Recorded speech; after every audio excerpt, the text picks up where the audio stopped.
5 ಭರ್ಜರಿ ಶತಕ, 835 ರನ್ಗಳು. ಆದರೂ ಸೋಲು ಕಂಡ ಟೀಮ್. ಇದು ಭಾರತ ಇಂಗ್ಲೆಂಡ್ ಮೊದಲ ಟೆಸ್ಟ್ ಮ್ಯಾಚ್ ನಲ್ಲಿ ಭಾರತದ ಪರಿಸ್ಥಿತಿ ಗೆಳೆಯರೆ. ಟೀಂ ಇಂಡಿಯಾದ ಬ್ಯಾಟರ್ಗಳು 2 ಇನ್ನಿಂಗ್ಸ್ ನಿಂದ 5 ಭರ್ಜರಿ ಸೆಂಚುರಿ ಬಾರಿಸಿದರು. ಬರೋಬ್ಬರಿ 835 ರನ್ಗಳನ್ನು ಕೂಡ ಹೊಡೆದರು. ಆದರೆ ಈ ಟೆಸ್ಟ್ ಮ್ಯಾಚ್ ನಲ್ಲಿ ಸೋಲುವುದನ್ನು ಮಾತ್ರ ಅವರಿಂದ ತಪ್ಪಿಸಲು ಆಗಲಿಲ್ಲ. ಇಂಗ್ಲೆಂಡ್ ತಮ್ಮ ಬಜಾಬಾಲ್ ಬ್ಯಾಟಿಂಗ್ ನಿಂದ ಟೀಂ ಇಂಡಿಯಾ ವಿರುದ್ಧ 5 ವಿಕೆಟ್ ಗಳಿಂದ ಗೆದ್ದು ಟೆಸ್ಟ್ ಸೀರೀಸ್ ನಲ್ಲಿ 1-0 ಲೀಡ್ ಪಡೆಯಿತು. ಟಾಸ್ ಗೆದ್ದ ಇಂಗ್ಲೆಂಡ್ ಫಸ್ಟ್ ಫೀಲ್ಡಿಂಗ್ ಆಯ್ಕೆ ಮಾಡಿಕೊಂಡಿದ್ರು. ಸಾಯಿ ಸುದರ್ಶನ್ ಟೀಂ ಇಂಡಿಯಾ ಪರ ಟೆಸ್ಟ್ ಕ್ರಿಕೆಟ್ಗೆ ಡೆಬ್ಯೂ ಮಾಡಿದ್ರೆ 8 ವರ್ಷ ಆದ್ಮೇಲೆ ಕನ್ನಡಿಗ ಕರಣ್ ನಾಯರ್ ಟೆಸ್ಟ್ ಟೀಮ್ಗೆ ಮತ್ತೆ ಕಮ್ಬ್ಯಾಕ್ ಮಾಡಿದ್ರು. ಓಪನರ್ ಆಗಿ ಬಂದ ಕೆಎಲ್ ರಾಹುಲ್ ಮತ್ತು ಜೈಸ್ವಾಲ್ ಫಸ್ಟ್ ವಿಕೆಟ್ಗೆ 92 ರನ್ಗಳ ಓಪನಿಂಗ್ ಕೊಟ್ಟರು. ಕೆಎಲ್ ರಾಹುಲ್ 42 ರನ್ ಗಳಿಸಿ ಔಟ್ ಆದರು. ಜೈಸ್ವಾಲ್ ಭರ್ಜರಿ ಸೆಂಚುರಿ ಹೊಡೆದರು.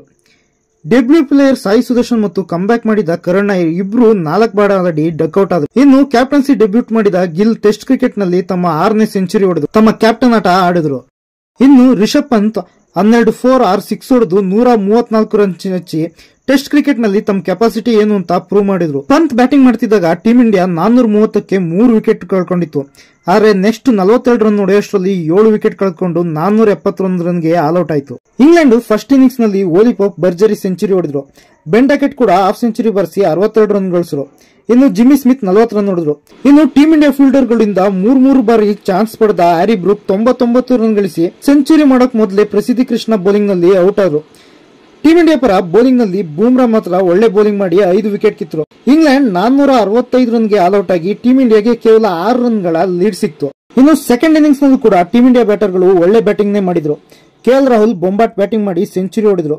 ಇನ್ನು ಫಸ್ಟ್ ಇನ್ನಿಂಗ್ಸ್ ನಲ್ಲಿ ಸೆಂಚುರಿ ಬಾರಿಸಿದ್ದ ರಿಷಬ್ ಪಂತ್ 2ನೇ ಇನ್ನಿಂಗ್ಸ್ ನಲ್ಲೂ ಬೊಂಬಾಟ್ ಬ್ಯಾಟಿಂಗ್ ಮಾಡಿ ಈ ಇನ್ನಿಂಗ್ಸ್ ನಲ್ಲೂ ಕೂಡ ಸೆಂಚುರಿ ಹೊಡೆದ್ರು. ಟೀಂ ಇಂಡಿಯಾ ಮತ್ತೆ ಕೊನೆಯಲ್ಲಿ ಬ್ಯಾಕ್ ಟು ಬ್ಯಾಕ್ ವಿಕೆಟ್ ಕಳ್ಕೊಂಡು ಇದರಿಂದ 2ನೇ ಇನ್ನಿಂಗ್ಸ್ ನಲ್ಲಿ 364 ರನ್ಗೆ ಟೀಂ ಇಂಡಿಯಾ ಆಲ್ಔಟ್ ಆಯಿತು. ಇನ್ನು ಡೇ 5 ನಲ್ಲಿ ಇಂಗ್ಲೆಂಡ್ ಗೆಲ್ಲೋಕೆ 371 ಟಾರ್ಗೆಟ್ ನ ಟೀಂ ಇಂಡಿಯಾ ಕೊಟ್ಟಿತ್ತು. ಮ್ಯಾಚ್ ನ 4ನೇ ಇನ್ನಿಂಗ್ಸ್ ನಲ್ಲಿ ಇಂಗ್ಲೆಂಡ್ ಓಪನರ್ಗಳು ಮೊದಲ ವಿಕೆಟ್ಗೆ 188 ರನ್ಗಳು ಪಾರ್ಟ್ನರ್ಶಿಪ್ ಕೊಟ್ಟು ಟೀಂ ಇಂಡಿಯಾ ಪ್ಲಾನ್ ನೆಲ್ಲ ಉಲ್ಟಂ ಪಲ್ಟಾ ಮಾಡಿಬಿಟ್ರು. ಅದರಲ್ಲೂ ಬೆನ್ ಡೆಕೆಟ್ 170 ಬಾಲ್ ನಲ್ಲಿ 149 ರನ್ ಹೊಡೆದು ಮ್ಯಾಚ್ ನ ಕಂಪ್ಲೀಟ್ ಇಂಗ್ಲೆಂಡ್ ಕಡೆ ಟರ್ನ್ ಮಾಡಿದ್ರು. ಇನ್ನು ಜಾಕ್ ಕೂಡ 65 ರನ್ ಹೊಡೆದ್ರು.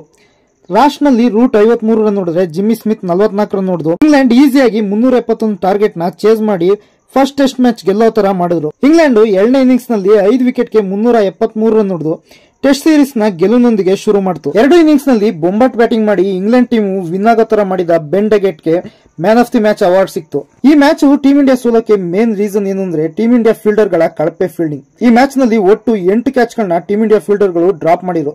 ಅದರಲ್ಲೂ ಜೈಸ್ವಾಲ್ ಒಬ್ಬರೇ 4 ಕ್ಯಾಚ್ ಡ್ರಾಪ್ ಮಾಡಿದ್ರು.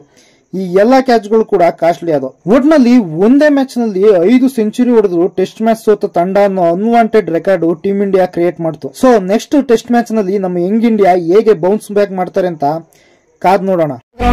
ನೋಡಿ ಮಸ್ತ್ ಮಜಾ ಮಾಡಿ, ಮರೆಯದೆ ಸಬ್ಸ್ಕ್ರೈಬ್ ಮಾಡಿ. Thank you.